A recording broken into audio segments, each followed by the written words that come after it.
Selamat datang Bapak, Ibu, para penggerak desa. Ada kabar yang sangat penting nih. Perencanaan dana desa untuk tahun 2026 itu bakal berubah total. Nah, hari ini kita akan bedah tuntas peraturan baru yang jadi biang keladenya. Sebuah panduan yang wajib, kudu Anda kuasai. Jadi aturan mainnya itu udah dirombak habis oleh Peraturan Menteri Desa nomor 16 tahun 2025. Anggap aja ini kompas baru kita ya, kompas yang akan jadi penunjuk arah buat setiap langkah perencanaan dan penggunaan anggaran desa Anda di tahun mendatang. Oke, kita akan kupas semuanya. Mulai dari apa sih kompas baru untuk 2026 ini? Terus, apa saja prioritas utamanya? Gimana aturan main program-program kuncinya? Sampai kita kenalan sama inisiatif koperasi baru yang sifatnya wajib. Dan yang paling penting, apa saja larangan-larangan yang harus dihindari. Yuk, kita mulai? Oke, kita mulai dari yang paling dasar dulu. Peraturan ini, perlu dicatat ya, bukan cuma sekedar update biasa. Bukan.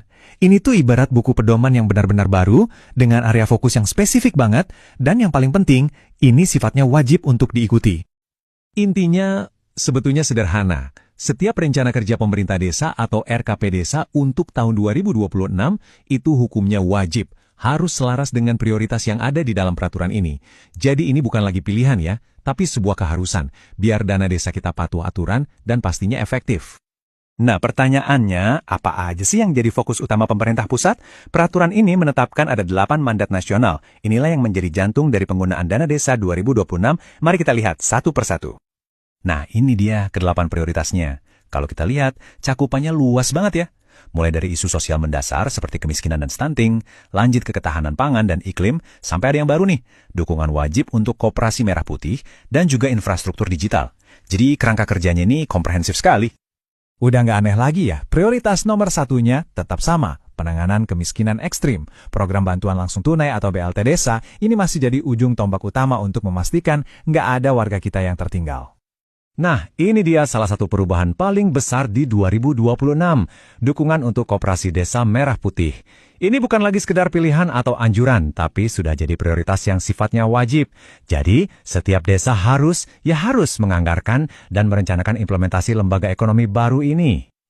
Oke, sekarang kita bedah lebih dalam lagi yuk. Kita lihat aturan main untuk 2 program yang biasanya paling banyak menyedot anggaran, BLT Desa dan Padat Karya Tunai Desa atau PKTD. Detail teknisnya ini penting banget buat kita pahami bersama.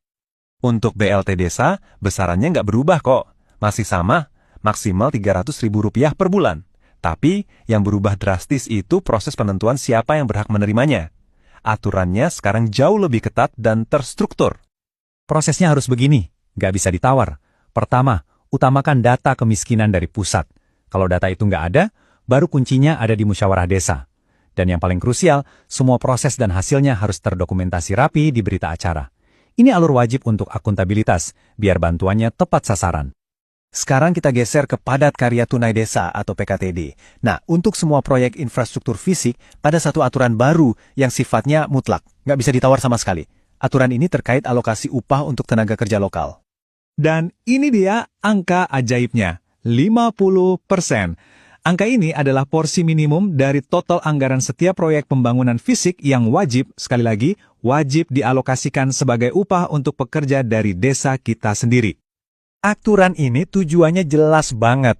Pemerintah ingin memastikan dana pembangunan itu nggak cuma jadi bangunan fisik, tapi juga langsung masuk ke kantong warga. Jadi uangnya itu benar-benar berputar di dalam ekonomi desa, nggak lari kemana-mana. Nah, sekarang kita bahas soal pemain baru yang jadi fokus wajib di 2026, Koperasi Merah Putih. Sebenarnya apa sih inisiatif ini dan gimana caranya dana desa bisa kita pakai untuk mendukungnya?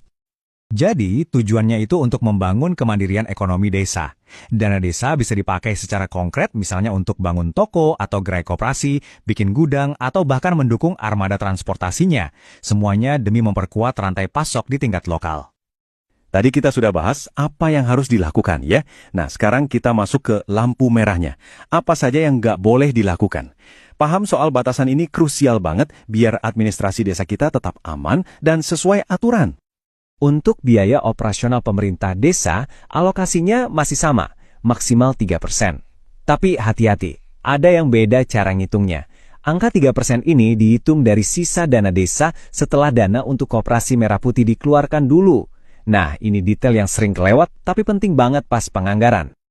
Dan ini dia daftar haramnya, mohon dicatat baik-baik. Dana desa di 2026 dilarang keras dipakai untuk pembangunan kantor desa yang besar-besaran, buat biaya perjalanan dinas, buat bayar iuran BPJS, atau buat bimtek aparat. Melanggar salah satu dari ini berarti pelanggaran langsung terhadap peraturan. Dan yang terakhir, tapi ini sama sekali bukan berarti nggak penting, malah krusial banget, aturan soal transparansi. Ada sanksi yang sangat berat kalau kewajiban untuk mempublikasikan penggunaan dana ini sampai kita abaikan. Aturannya dibuat sangat jelas dan tegas. Anda publikasikan rincian anggaran, Anda berhak dapat dana operasional 3%. Anda gagal mempublikasikan, ya sudah, hak atas dana operasional untuk tahun berikutnya hangus. Sesederhana itu. Jadi apa dong langkah selanjutnya yang harus segera kita ambil? Ya ini, segera bawa semua informasi ini ke dalam musyawarah desa. Diskusikan dengan BPD, dengan tokoh masyarakat, untuk memastikan RKP Desa 2026 kita dari awal sudah sesuai dengan aturan baru ini. Sebagai penutup, kami ingin meninggalkan Anda dengan satu pertanyaan penting untuk direnungkan. Setelah melihat semua aturan baru ini, apakah desa Anda sudah benar-benar siap? Dan apa langkah pertama yang akan Anda ambil untuk membangun koperasi merah putih ini sebagai pilar ekonomi baru di komunitas Anda?